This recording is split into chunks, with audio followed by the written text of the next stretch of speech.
Bank of Canada once again raised the key interest rate to 5% and is the home price in Toronto going to drop. By now, you should understand the interest rate is not having a direct relationship with home prices. So today, we will review 5 factors to have a better understanding how's the market in Toronto and York region.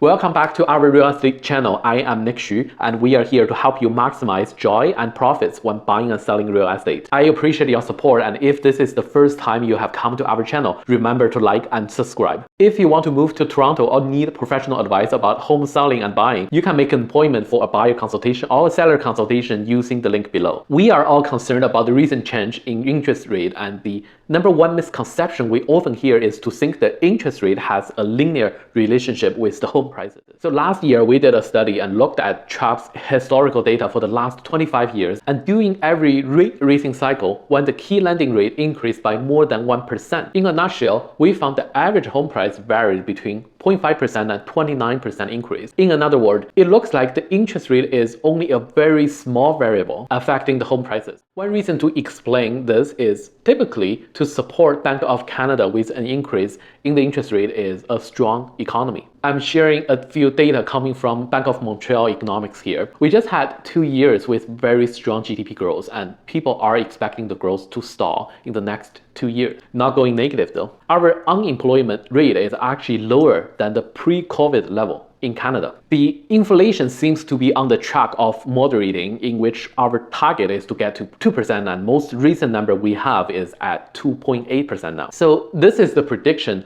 Robert Kavcic from BMO gave in June, in which we are looking at probably at the end of the rate hiking cycle with the expectation rate cuts will start in 2024.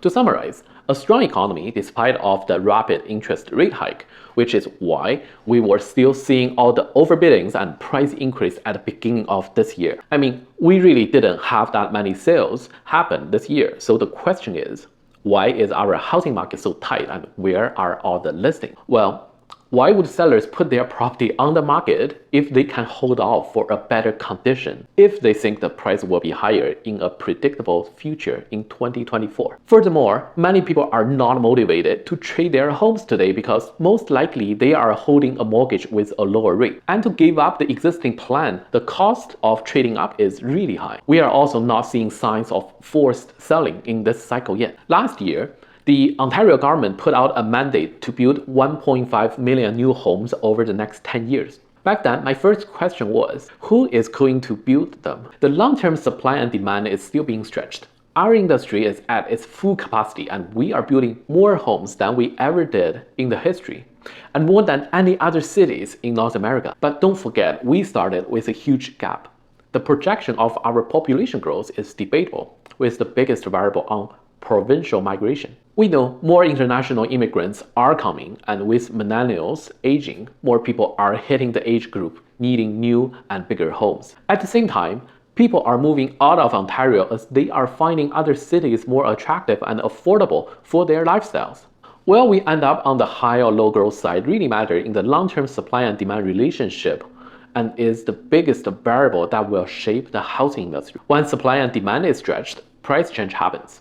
When demand is greater than supply for an extended time, the froth in price, or so-called bubble, will build up. Then a correction will follow. This happened in 2017 and happened again in 2022. If we draw a line to look at the regression to the mean, Ontario had the biggest peak deviation, and the suburb is where the most of the froth was. From this perspective, the froth from the post-COVID pent-up demand had been mostly cleaned up during the correction in 2022. Then we had a bounce back this year, which seems a bit too early given the overall economic situation. Now, with Bank of Canada raising the interest rate again, we are going back to a balanced market.